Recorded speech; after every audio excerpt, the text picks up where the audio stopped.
Madame, Monsieur, merci de nous rejoindre pour vous informer à la une de ce journal.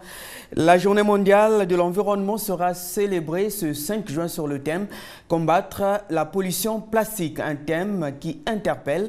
Et dans les rues de Brazzaville, les commentaires sont nombreux sur l'attitude à adopter vis-à-vis de cette pollution plastique. Reportage de Jumela Bongo et Eric Kabamba. La pollution plastique de l'environnement représente une menace pour la santé, aussi bien des humains, des animaux que des plantes. C'est ainsi que pour combattre celle-ci, certains Brazzavillois ont opté pour l'incinération des bouteilles et des sachets plastiques. Nous devrons les brûler normalement. Quand vous en faites des sachets, à la maison vous brûlez et les trucs brûlés, vous jetez. Les bouteilles, les plastiques, que ce soit cristal, tout ça, je brûle. Et ça devient une pâte seulement, il faut vous jeter. Pour protéger les hommes, il faut prendre les trucs là, on laisse dans un bon endroit pour qu'un jour on puisse les brûler, c'est ça. Le plastique pollue l'environnement, quoi. Ça empêche à certaines plantes de germer facilement. Chez nous, à la maison, il y a des sacs où on met les déchets. Après, à la fin, quand ça sèche un peu, on brûle le plastique comme ça, afin qu'il disparaisse, quoi. D'autres, à l'instar de cet homme, demandent au gouvernement de la République de renforcer le contrôle dans les frontières afin d'empêcher l'entrée des sacs en plastique sur le territoire congolais. Concernant les sachets, les plastiques dont vous nous parlez à tout moment là, moi je pense que nous, la population, on n'a rien à voir avec ça. L'État congolais, moi je pense que il connaît, il s'agit de quelle manière qu'il faut arrêter avec le problème des sachets et les bouteilles en plastique là. Ils connaissent d'où ça provient. Quitte à eux de prendre la décision s'il s'agit d'arrêter avec le problème des sachets, des plastiques en bouteilles. Au Congo-Brazzaville, depuis 2011, la loi interdit la production, l'importation et la commercialisation des sachets plastiques. Et justement, le gouvernement de la République exhorte les Congolais à explorer ensemble des alternatives durables de pollution des sols, des cours d'eau, des océans, de l'air qui dégradent l'environnement. C'est en tout cas l'essentiel du message que la ministre du Tourisme et de l'Environnement, Arlette Soudan Nono, a rendu public ce lundi à l'occasion de la célébration de cette journée mondiale. Steven Elenga, Anthony Ngonza. Adoptée en 1972 à Stockholm en Suède, la Journée mondiale de l'environnement est une occasion pour les Nations Unies de sensibiliser la population mondiale sur les méfaits du changement climatique afin de susciter une véritable prise de conscience citoyenne en faveur de l'environnement. La Journée mondiale de l'environnement que nous célébrons aujourd'hui nous offre l'opportunité de comprendre que la protection de l'environnement est une responsabilité partagée entre tous. La richesse ou la prospérité des nations ne devrait pas se faire au détriment de notre bien commun qu'est la planète. L'humanité devrait donc repenser ses modes de production et de consommation de manière à favoriser les possibilités de survie de notre planète. Combattre la pollution, c'est sur ce thème que l'humanité célèbre cette année la Journée mondiale de l'environnement. Pour Arlette Soudan Nono, ce thème exhorte les gouvernements, les industries, les communautés et les individus à explorer ensemble les alternatives durables des pollutions des sols, des cours d'eau, des océans, des mers et de l'air, dégradant ainsi les paysages urbains et menaçant notre santé. La dissémination des déchets plastiques dans la nature réduit la perméabilité des sols et obstrue les conduits d'eau de ruissellement, notamment les égouts et les caniveaux, d'où les phénomènes d'inondation et de glissement de terrain. Mais l'un des risques les plus préoccupants est que l'enfouissement du plastique pourrait bien polluer les nappes phréatiques qui constituent notre principale source d'eau potable. Selon les statistiques des Nations Unies, le monde utilise chaque année 500 milliards de tonnes de sacs plastiques et 8 millions de tonnes finissent dans les océans, soit un camion d'ordures chaque minute. Quant aux bouteilles plastiques, 1 million de tonnes sont consommées chaque minute. Ce mardi 5 juin sera aussi marqué par le démarrage sur l'ensemble du territoire national des épreuves écrites et du baccalauréat technique session de juin 2018. À quelques heures du lancement officiel de cet examen d'État, notre équipe de reportage a fait la ronde de quelques centres d'examen à Brazzaville pour se rendre compte des dispositions pratiques dans ces centres. César Bobéi, Anthony Ngonza. 19 centres au total vont accueillir les candidats au baccalauréat technique session de juin 2018 à Brazzaville. Dans les centres où nous sommes passés ce 4 juin, l'heure est au dernier réglage. Affichage des listes, la répartition par table banc des candidats. C'est déjà OK à 95%. Donc ici, il nous reste seulement à vérifier les numéros au niveau des tables bancs. Après, à 13h, 14h, on va finir notre boulot. Nous attendons juste la journée de demain, puisque présentement les candidats viennent déjà pour vérifier leur centre. Ça veut dire que tout est déjà prêt. Et les candidats avertis font le déplacement des centres pour se rendre compte des dispositions pratiques, notamment les numéros qui leur sont affectés sur les tables bancs. Nous sommes venus voir notre centre, puis la salle, pour que demain on ne vienne pas chercher encore, on vienne une bonne fois. J'ai vu la liste, la salle aussi j'ai vu, tout est OK. Oui, j'ai vu, j'ai constaté, c'était bien passé. Le moral il est blindé, on est habitué, donc je pense que ça va aller. Ce qui me rassure, c'est que j'ai beaucoup travaillé à l'école, j'ai étudié, donc je pense que je suis prête. Pour la journée du 5 juin, les épreuves retenues sont réparties de la manière suivante. Statistiques et français pour les séries G, la philosophie pour les F3, puis le français pour la série BG. Restons dans ce chapitre pour dire que c'est une pratique qui prend de plus en plus de l'ampleur en République du Congo.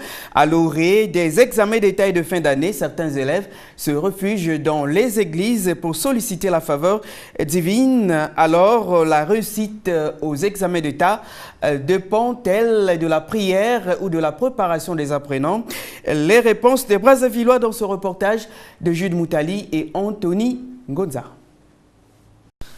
À la recherche de la clé du succès aux examens d'État, certains élèves explorent toutes les pistes qui se présentent à eux, dont la prière.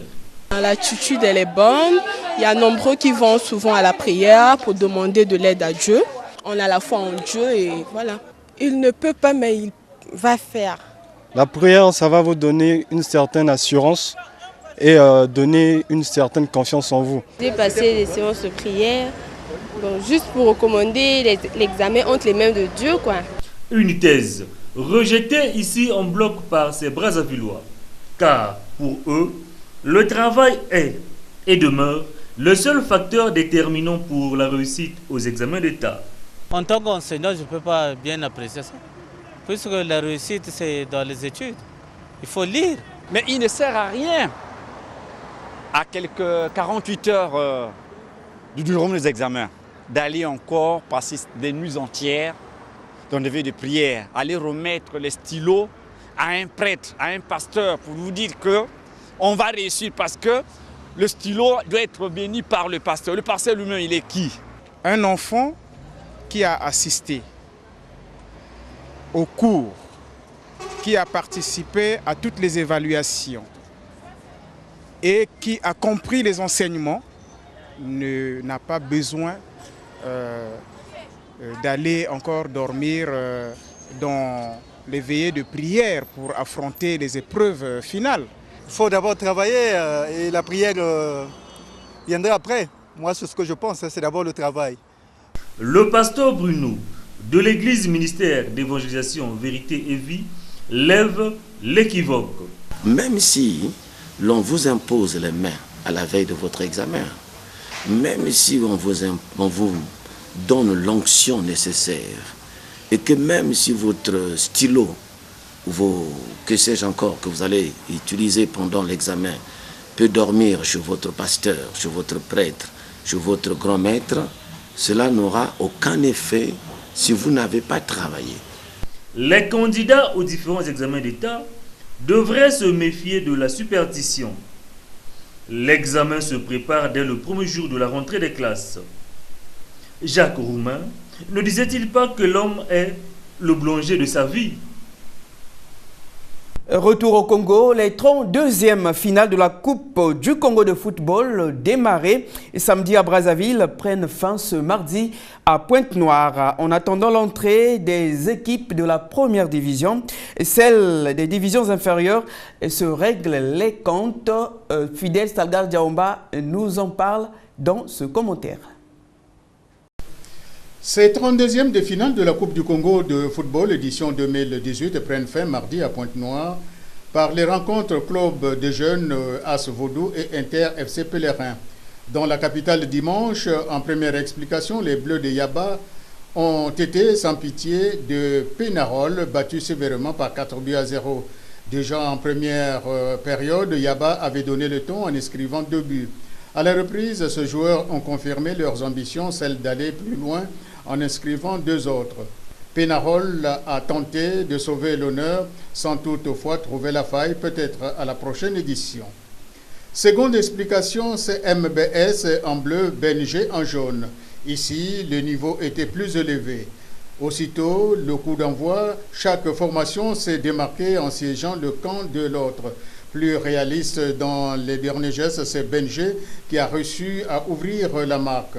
Comme l'appétit vient en mangeant, le deuxième but n'a pas tardé, puis le troisième.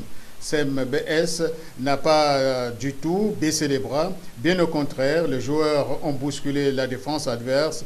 Il a manqué la petite étincelle aux attaquants. Deuxième période, l'addition augmente. Ces buts ont fait rêver BNG de voir les portes des 16e de finale largement ouvertes et ces joueurs attendent le prochain adversaire avec plus de sérénité en tirant les leçons de la dernière édition. CMBS regrettera, nous en sommes sûrs, de n'avoir pas réussi à ouvrir la marque, ce qui aurait compliqué la suite des événements. Score final 4-1 pour BNG. Voici les autres résultats. Kinkala Elbo 2, Harlem 0. Dans la cuvette, qualification de Biala devant Étoile de Ouesso 1-0. Dans la Sanga, Saint-Michel de la localité a battu Étoile d'Infondo 1-0.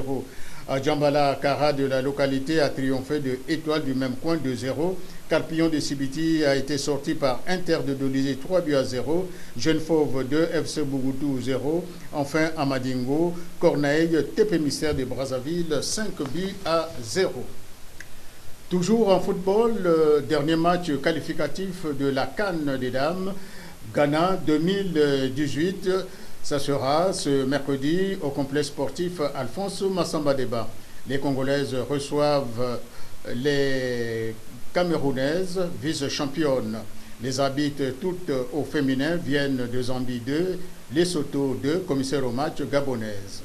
Disons enfin que le National Foot phase de retour, coup d'envoi ce 15 juin entre Inter Club et la formation de FC Konzo.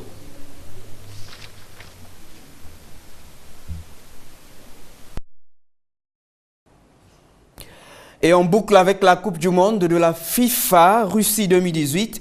Le coup d'envoi sera donné jeudi 14 juin prochain. Match d'ouverture Russie-Arabie Saoudite du groupe A. À quelques heures du coup d'envoi de cette Coupe du Monde, nous commençons la présentation des équipes, 32 au total, par la présentation des sélections africaines avec Fidel Stalgar Diaomba.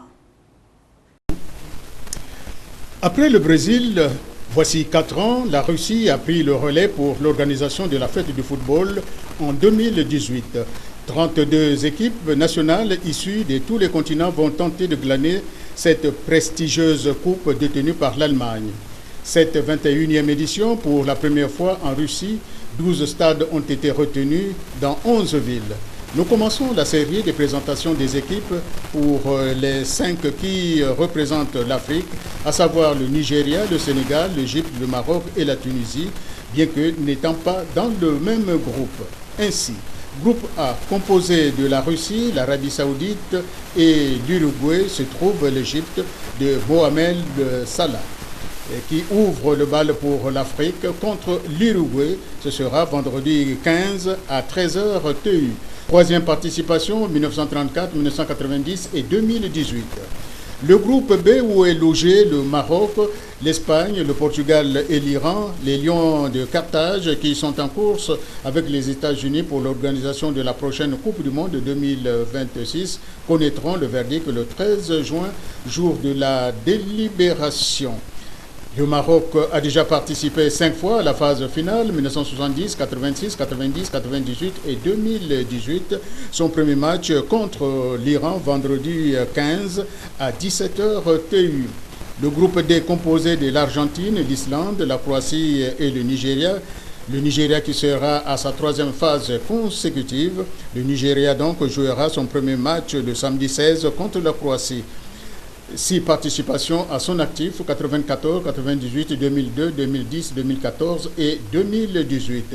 La Belgique, Panama, Angleterre et la Tunisie, 5e participation, 1978, 1998, 2002, 2006 et 2018.